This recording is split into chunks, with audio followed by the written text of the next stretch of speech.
আসসালামু আলাইকুম দর্শক, কেমন আছেন সবাই? আশা করছি আল্লাহর রহমতে অনেক ভালো আছেন। আজকে আবারও আরেকটি তথ্যমূলক ভিডিও নিয়ে আপনাদের সামনে আসলাম। সেটা হচ্ছে ছত্রাকনাশক বা ফাঙ্গিসাইডের যে আগের পর্বের ভিডিওটি আমরা দিয়েছি সেটা সম্পর্কে অনেকেই ফোন করে এবং কমেন্টে জানিয়েছেন যে বিস্তারিত আরেকটি ভিডিও দরকার আপনাদের। তো সেটা নিয়েই আজকের আলোচনার মূল বিষয়। আজকে আমরা ফাঙ্গিসাইডের মেইন যে টপিকগুলো, অর্থাৎ কোন কোন রোগ হলে বা কোন কোন ছত্রাকের দ্বারা কি কি রোগ হয়ে থাকে এবং এই রোগের অপোজিটে আপনারা কোন ফাঙ্গিসাইডটা ব্যবহার করবেন, সেটার বিস্তারিত আলোচনাটা আজকের ভিডিওতে করা হবে। তো দর্শক, আশা করছি ভিডিওটি আপনাদের ভালো লাগবে, তাই শুরু থেকে শেষ পর্যন্ত আমার সাথেই থাকবেন। তো দর্শক, আমরা এর আগের ভিডিওতে ছত্রাকনাশক সম্পর্কে একটা সাধারণ ধারণা দেওয়ার চেষ্টা করেছি আপনাদেরকে। আজকে ছত্রাকনাশকের যে ডিটেলস ভিডিওটা আর কি, ডিটেলস যে আলোচনাটা সেটা আপনাদের সাথে করব। তো এখন আমরা সাধারণভাবে ছত্রাকনাশককে দুইটি ভাগে ভাগ করব। একটা হচ্ছে জৈব, আরেকটা হচ্ছে রাসায়নিক। এখন জৈব ছত্রাকনাশক কোনটা? এক্ষেত্রে আমাদের ওয়ানডার্মা পাউডার, যেটা হচ্ছে ট্রাইকোডার্মা পাউডার, এইটা যখন আপনি জমি তৈরি করবেন, জমি প্রস্তুত করার সময় প্রতি বিঘা জমিতে 2 থেকে 3 কেজি হারে মিশিয়ে, অর্থাৎ এটা মিশাতে হবে জৈব সারের সাথে, মিশিয়ে এটা জমি তৈরির সময় প্রয়োগ করে আপনাকে জমি চাষ দিতে হবে। আর এটা শেষ চাষে করলে সব থেকে ভালো ফলাফল পাওয়া যায়।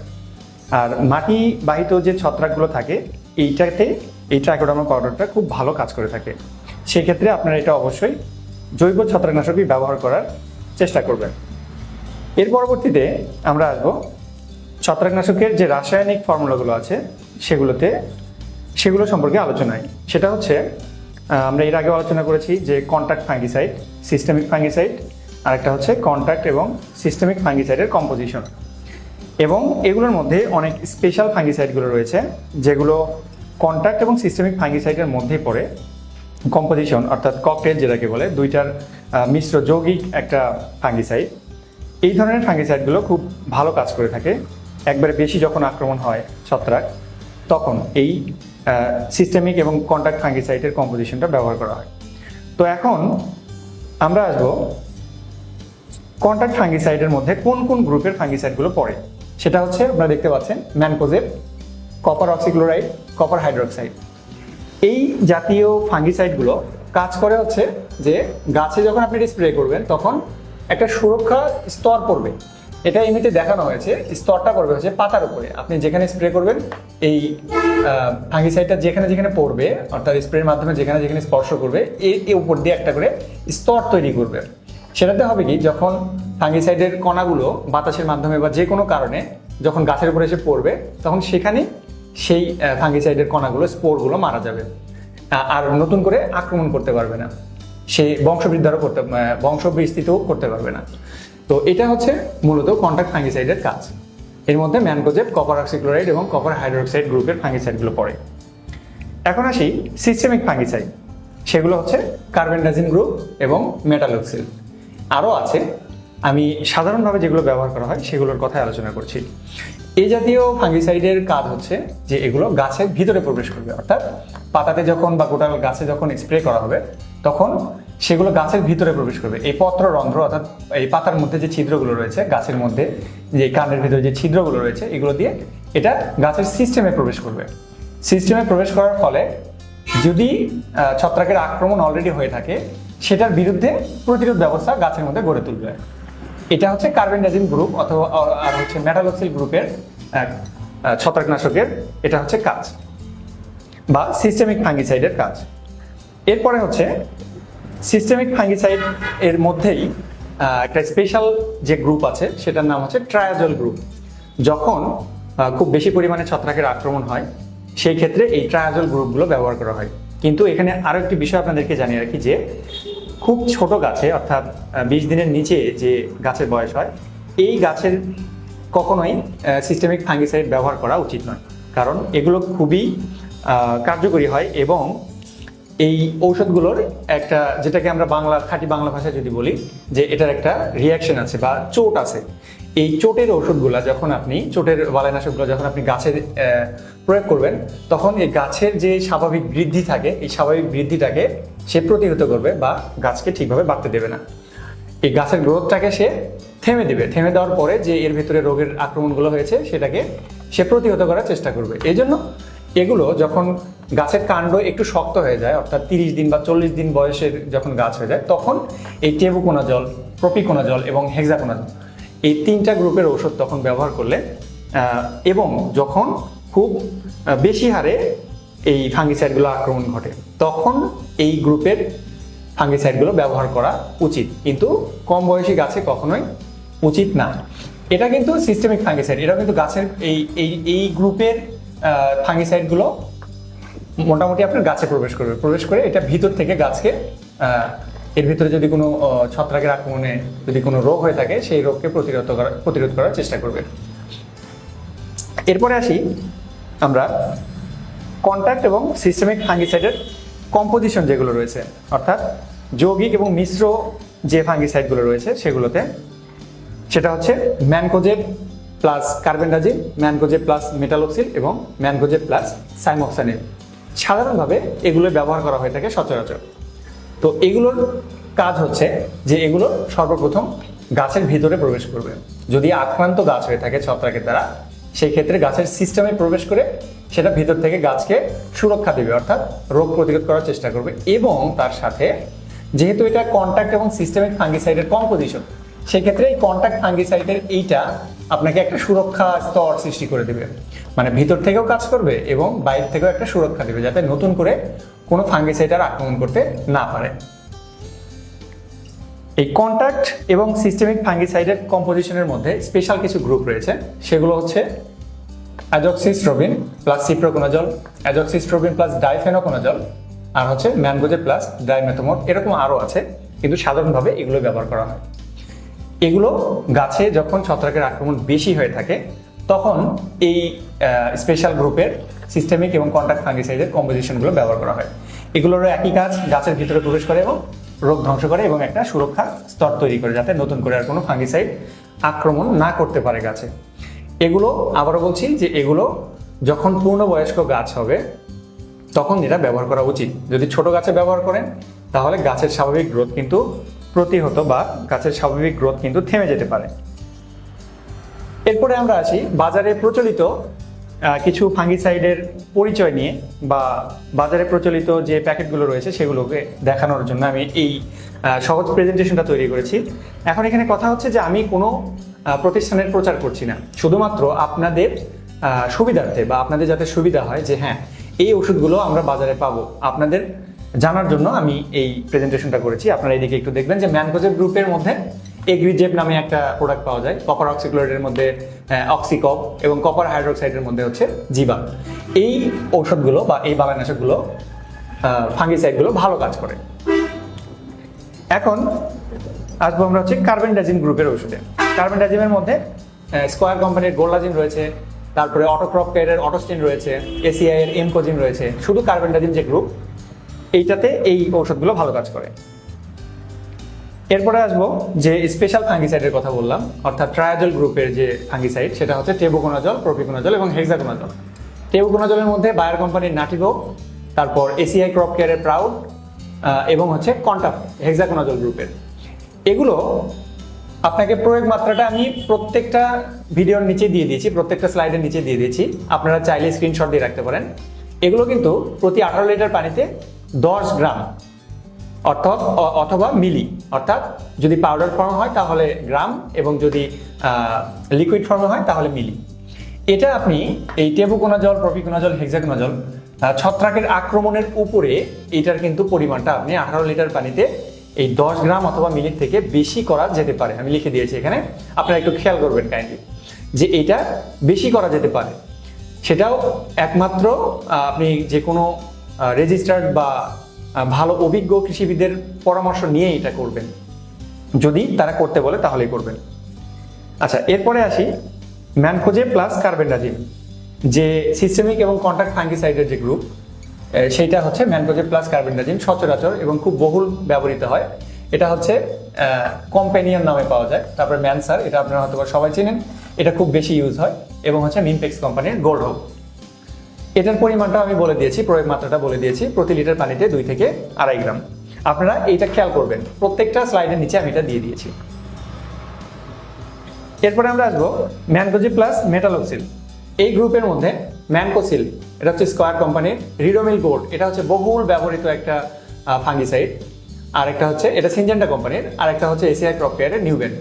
আমি কিন্তু মোটামুটি বাজারে ভালো যে প্রতিষ্ঠানগুলো রয়েছে যারা সাপ্লাই করছে এই ফাঙ্গিসাইডগুলো, আমি তাদেরকেই উল্লেখ করেছি। এছাড়াও আপনি অথবা অনেক নতুন অথবা পুরাতন অনেক প্রতিষ্ঠান রয়েছে, তাদেরগুলো আপনারা বাজারে পেয়ে থাকবেন। আপনারা যেটা ভালো মনে করবেন বা আশেপাশে যারা ব্যবহার করে ভালো রেজাল্ট পেয়েছে, আপনারা সেটা শুনে তারপরে ইউজ করবেন। আচ্ছা, এরপরে আমরা আসবো অ্যাজক্সিস্ট্রোবিন এবং ডাইফেনোকোনাজল এবং এরকম আরও যে মিশ্র কম্পোজিশন যে রয়েছে সেগুলো, যেমন হচ্ছে অ্যামিস্টারটপ। এই অ্যামিস্টারটপ কিন্তু বহুল ব্যবহৃত হয়, অ্যাসিবিনও খুব ভালো ব্যবহৃত হয়, এবং ইন্তেফা কোম্পানির হাসিন, এটাও কিন্তু স্পেশাল ফাঙ্গিসাইডের গ্রুপের মধ্যে পড়ে। এরপরে আমরা আসবো যে আরও দুইটি প্রচলিত এবং জনপ্রিয় দুইটি হচ্ছে ফাঙ্গিসাইড, সেটা হচ্ছে ক্যাব্রিয়েটপ এবং হচ্ছে অ্যান্থ্রাকল। এই দুইটা কিন্তু অনেক ভালো কাজ করে। সেটা হচ্ছে অ্যানথ্রাকনোজ, ফল পচে যাওয়া বা শুকনা পচারি যেটাকে বলে। কিন্তু এটার কথা হচ্ছে আমি এখানে লিখে দিয়েছি, দেখেন, যে গাছের ফুল ফল ঝরে যাওয়া রোধ করে এবং গাছকে সতেজ করে তোলে। এখন এই দুইটা আপনি কখন ব্যবহার করবেন? এটা গাছের ছোট অবস্থায় ব্যবহার করবেন না বড় অবস্থায় ব্যবহার করবেন?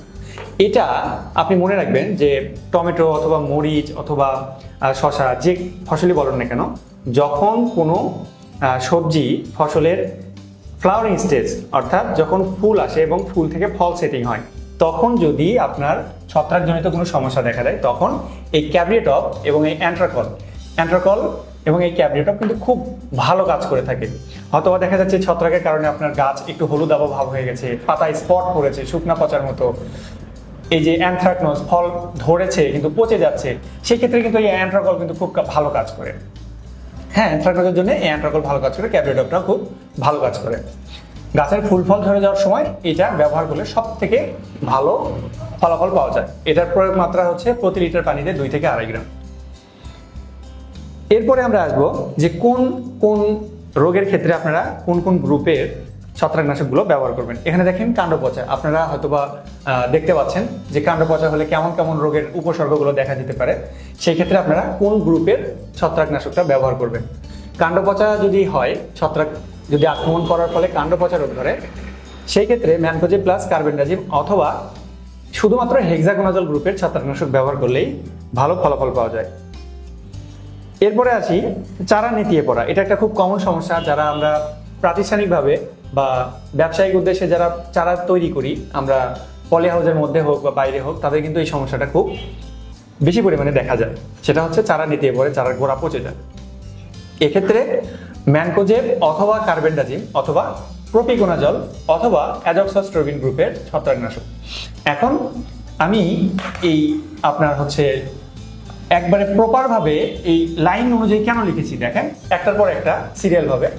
আপনি ম্যানকোজেব ইউজ করবেন, ম্যানকোজেব ইউজ করার পরে যদি আপনার কাজ না হয় সেই ক্ষেত্রে কার্বেন্ডাজিম, যদি তারপরেও না হয় তারপরে প্রোপিকোনাজল, যদি একেবারেই বেশি আক্রমণ হয় তাহলে অ্যাজক্সিস্ট্রোবিন। আপনি কিন্তু এই সিরিয়ালটা মেনটেন করতে হবে। যদি আপনার এটারই কাজ হয়ে যায় তাহলে এগুলোর আর প্রয়োজন নেই। আপনাকে এই জিনিসটা মাথায় রাখতে হবে। আপনার গোড়া পচা ধরেছে, আপনি সোজাসুজি অ্যাজক্সিস্ট্রোবিন মেরে দিলেন, কিন্তু এটা কিন্তু কখনোই করা যাবে না, কারণ এই ছত্রাকনাশকগুলোর কিন্তু পাওয়ারফুল হয়, ঠিক আছে? এতে চারার গ্রোথ কমে যায়, এটা আমি আগেও বলেছি এবং বারবার বলছি। কেননা এটা যদি না বলি তাহলে আপনারা ভুল করবেন এবং ভুল করে আপনার ক্ষতি হতে পারে, আপনার চারার ক্ষতি হতে পারে। সেই জন্য আমি জিনিসটা বারবার বলছি। তাহলে আপনারা এই সিরিয়ালটা মেনটেন করার চেষ্টা করবেন। এইটা না দিলে না, এটা দিয়ে যদি না হয় তাহলে এইটা, যদি না কাজ করে তাহলে এটা, যদি না হয় শেষ পর্যন্ত এইটা, এরকম করে আপনারা সেই সিরিয়ালটা মেনটেন করবেন। এরপরে আমরা আসবো গোড়া পচা রোগ সম্পর্কে। সেটা হচ্ছে এই ছত্রাকের আক্রমণে গোড়া পচা রোগটা কিন্তু খুব কমন। ফুলকপি, বাঁধাকপি, টমেটো, মানে সচরাচর সব ফসলই দেখা যায়। আর এটা যখন দেখা দিবে তখন শুধুমাত্র কার্বেন্ডাজিম গ্রুপের ছত্রাকনাশক আপনাকে বিভিন্ন প্রতিষ্ঠানেরটা, অর্থাৎ আপনাকে কমপক্ষে 2 থেকে 3টি প্রতিষ্ঠানের কার্বেন্ডাজিম গ্রুপের ছত্রাকনাশক আপনাকে কিনে রাখতে হবে। আপনি যখন দেখলেন যে একটা কোম্পানিটা আপনি প্রথমে স্প্রে করলেন, আপনি 2-3 দিন পরে দেখলেন যে না, কাজ হচ্ছে না, তখন যে আপনাকে অন্য প্রতিষ্ঠানেরটা ইউজ করতে হবে। যদি সেটাতে কাজ হয়ে যায় তাহলে ভালো, আর তা না হলে আপনাকে পাল্টিয়ে প্রতিটা প্রতিষ্ঠানের ছত্রাকনাশকই আপনাকে পাল্টিয়ে 5 থেকে 6 দিন পর পর ব্যবহার করতে হবে। কারণ এটা করা জরুরি, এই ছত্রাকনাশকগুলো রোটেশন করা জরুরি বিভিন্ন প্রতিষ্ঠানেরগুলো। তো সেই ক্ষেত্রে গোড়া পচা রোগের জন্য শুধুমাত্র কার্বেন্ডাজিম অর্থাৎ এই সিস্টেমিক ফাঙ্গিসাইডটা ব্যবহার করলেই ভালো ফলাফল পাওয়া যেতে পারে। এরপরে আমরা আসবো আগাম ধসা রোগ সম্পর্কে। আগাম ধসা রোগ সম্পর্কে আমরা অনেকেই জানি, সেটা হচ্ছে এই যে দেখেন টমেটোর গাছে এরকম পোড়া দাগ দেখা যায়, এরকম পোড়া দাগ দেখতে পারবেন, এরকম ক্ষত দেখতে পারবেন। তো সেই ক্ষেত্রে এটা হচ্ছে আগাম ধসা রোগের লক্ষণ। এটা শুধুমাত্র টমেটোর গাছ না, এটা অন্যান্য ফসলের ক্ষেত্রেও হতে পারে আগাম ধসা। টমেটো, মরিচ বা লতা জাতীয় ফসল যেগুলো আছে এগুলোতে আগাম ধসা দেখা যায় সচরাচর। সেই ক্ষেত্রে আপনাকে সর্বপ্রথম থেকে শুরু করে চারা থেকে মানে যখন আপনি লাগাবেন তখন থেকে শুধু ম্যানকোজেব ইউজ করবেন। তারপরেও যদি এই রোগটা ধরে ফেলে, এই ছত্রাকের আক্রমণটা ঘটে যায়, সেই ক্ষেত্রে টেবুকোনাজল অথবা প্রপিকোনাজল অথবা হেক্সাকোনাজল এই তিনটি ব্যবহার করবেন। যদি ম্যানকোজেব দিয়ে আপনার কাজ হয়ে যায় তাহলে তো হয়ে গেল আলহামদুলিল্লাহ, আর যদি তারপরেও ধরে যায় তারপরে আপনি টেবুকোনাজল অথবা প্রপিকোনাজল অথবা হেক্সাকোনাজল ইউজ করতে পারেন। আর এগুলো কিন্তু আপনাকে খুব দেখে শুনে এবং মাত্রা অনুযায়ী পরিমিত হারে ব্যবহার করতে হবে। এরপরে আমরা আসবো ডাউনি মিলডিউ। এটাও কিন্তু লতানো সবজির ক্ষেত্রে খুব কমন একটা রোগ, এই ডাউনি মিলডিউ। দেখেন এটা সম্পর্কে আপনারা জানেন, এটা দেখেছেন লাউ বা শসা বা করলা বা কুমড়া এই জাতীয় ফসলে কিন্তু এই রোগটা কিন্তু সচরাচর কমন একবারে দেখা যায়, অনেক ক্ষেত্রে দেখা যায়। এটা গাছ ছোট অবস্থাতেও হতে পারে, আবার ফল ধরা অবস্থাতে বেশি দেখা যায়। তো সেই ক্ষেত্রে আপনাকে সর্বপ্রথম ম্যানকোজেব প্লাস কার্বেন্ডাজিম ব্যবহার করতে হবে। সেটা দিয়ে যদি কাজ না হয় তাহলে ম্যানকোজেব প্লাস মেটালক্সিল এটা ইউজ করতে পারেন। এর সাথে আবার কি করতে হবে, আপনাকে সালফার গ্রুপের ছত্রাকনাশক যে পাওয়া যায় যেমন মনোভিট, থিওভিট, এইরকম সালফার জাতীয় ছত্রাকনাশকটা আপনি এর সাথে মিক্স করে ইউজ করতে পারবেন। এক্ষেত্রে ভালো ফলাফল পাওয়া যেতে পারে। এরপরে আমরা আসবো powdery mildew. Downey mildew, powdery mildew এগুলো কমন রোগ, এগুলো লতা জাতীয়, এই যে তরমুজে দেখেন ধরছে, তারপরে শসা, লাউ, টমেটোতেও দেখা যায় এই পাউডারি মিলডিউ। এটাও ছত্রাকের আক্রমণে হয়ে থাকে। এই ক্ষেত্রেও ম্যানকোজেব প্লাস কার্বনডাজিম অথবা ম্যানকোজেব সাথে মেটালক্সিল এবং সাথে সালফার গ্রুপের ছত্রাকনাশক এইটা ব্যবহার করলেই সচরাচর এই রোগ থেকে পরিত্রাণ পাওয়া সম্ভব। এর পরবর্তীতে আমরা আসবো অ্যানথ্রাকনোজ বা পচন রোগ সম্পর্কে। ছত্রাকের আক্রমণে এটা হয়ে থাকে এবং এটা হলে দেখেন এই যে ফলে এরকম ক্ষত সৃষ্টি হতে পারে অথবা পাতা এরকম পুড়ে যেতে পারে, একবারে পাতা দেখেন খুব বেশি আক্রমণ হয়ে গেলে এরকম হতে পারে। আবার মরিচেও এটা কিন্তু খুব সচরাচর দেখা যায়, দেখেন মরিচের গাছটা পচে গেছে, মরিচের গাছ পচে গেছে এবং ফলও কিন্তু পচে গেছে। সেই ক্ষেত্রে ম্যানকোজেব, শুধুমাত্র ম্যানকোজেব, এটা যদি আপনি প্রথম থেকে নিয়ম অনুযায়ী শুধু ম্যানকোজেব ইউজ করেন তাহলে এইটা না হওয়ার সম্ভাবনাটাই বেশি। তারপরেও যদি এই আক্রমণটা ঘটে যায় তাহলে সেক্ষেত্রে প্রোপিনেব গ্রুপের ছত্রাকনাশক, যেমন এর পূর্বে আমি দেখে দিলাম, সেটা হচ্ছে অ্যান্ট্রাকল। এই অ্যান্ট্রাকল কিন্তু এই রোগের জন্য কিন্তু খুব ভালো ফলাফল দিয়ে থাকে। সেই ক্ষেত্রে যদি খুব কম থাকে সেই ক্ষেত্রেও আপনি প্রোপিনেব গ্রুপ অর্থাৎ অ্যান্ট্রাকলটা আপনি ব্যবহার করতে পারবেন, এক্ষেত্রে ভালো ফলাফল পাবেন। এরপরে আমরা আসবো নাভি ধসা রোগ। এটা হচ্ছে আগাম ধসার মতোই কিছুটা, কিন্তু আগাম ধসা কম হলেও এটা কিন্তু দেখেন একবারে পাতার একবারে কিনারা থেকে শুরু করে পুরো পাতায় কিন্তু পুড়ে যাওয়ার মতো অবস্থা হয়। এই যে দেখেন পুড়ে যাওয়ার মতো অবস্থা হয়েছে, একবারে পাতা শুকিয়ে যাচ্ছে। তো এই ক্ষেত্রে প্রথম থেকে ম্যানকোজেব গ্রুপের ওষুধ ব্যবহার করতে হবে, ম্যানকোজেব গ্রুপের ছত্রাকনাশক অথবা মেটালক্সিল, শুধু মেটালক্সিল অথবা শুধু সাইমক্সানিল, এই তিনটার যে কোনো একটা।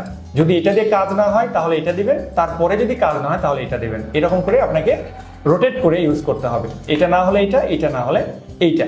এই ছত্রাকনাশকগুলো আপনি ব্যবহার করলে নাভি ধসা রোগ থেকে পরিত্রাণ পাওয়া সম্ভব। আচ্ছা, এরপরে আমরা আসবো জৈব ছত্রাকনাশকের আসল কাজ সম্পর্কে, বা এই জৈব ছত্রাকনাশকটা আপনারা ব্যবহার করলে রাসায়নিক আপনাকে ইউজ করা নাও লাগতে পারে বা ব্যবহার করা নাও লাগতে পারে। এইটা আপনি যখন জমি প্রস্তুত করলেন তখন আপনি জৈব সারের সাথে মিক্স করে দিয়ে দিলেন, কিন্তু তার পরবর্তীতে যদি প্রতি 8 থেকে 10 দিন পর পর প্রতি লিটার পানিতে 8 থেকে 10 গ্রাম হারে মিশিয়ে গাছের গোড়া সহ পুরো গাছ যদি আপনি ভিজিয়ে স্প্রে করতে থাকেন, তাহলে যে রাসায়নিক ছত্রাকনাশক দেওয়ার যে এতগুলো রোগবালাইয়ের কথা বললাম, এই রোগবালাইগুলো কিন্তু আপনি সহজেই কন্ট্রোল করতে পারবেন। কারণ আপনি 8 থেকে 10 দিন পর পর এইটা দিলে যে আক্রমণটা হচ্ছে এইটার প্রবণতা কিন্তু একেবারেই কমে যায়। আপনি জৈব ছত্রাকনাশক যদি 8 থেকে 10 দিন পর পর দেন, এই ক্ষেত্রে গাছের গ্রোথেও কোনো সমস্যা হবে না, বা ছত্রাক যে হুট করে একটা খুব প্রকাণ্ডভাবে আপনাকে আক্রমণ করে পুরো জমির গাছ একবারে শেষ করে ফেলে দিল, এরকমটাও হওয়ার সম্ভাবনা খুবই কম থেকে যায়। সেই ক্ষেত্রে আমি সাজেস্ট করবো যে আপনারা সবসময় জৈব কৃষিতে সবকিছু জৈবতে ইউজ করবেন। জৈব সার, জৈব ছত্রাকনাশক, জৈব বালাইনাশক, এগুলো সবসময় ব্যবহার করলে আপনার মাটির স্বাস্থ্য ঠিক থাকবে, পরিবেশ ঠিক থাকবে এবং কি মানব শরীরও ঠিক থাকবে।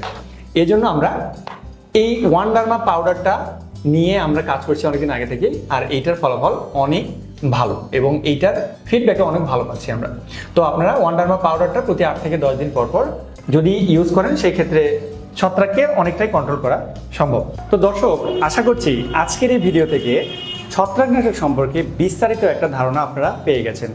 এর পরবর্তীতে কোন টপিকের উপরে আপনারা আরও বিস্তারিত ভিডিও চান অবশ্যই কমেন্ট করে জানাবেন, এবং আমাদের ইউটিউব চ্যানেল এবং ফেসবুক পেজে ফলো এবং লাইক করে পাশেই থাকবেন। নতুন নতুন ভিডিও পেতে সবসময় আমাদেরকে সাপোর্ট করবেন। আগামী ভিডিওতে আবার আপনাদের সাথে দেখা হবে। সে পর্যন্ত ভালো থাকবেন, সুস্থ থাকবেন। আসসালামু আলাইকুম।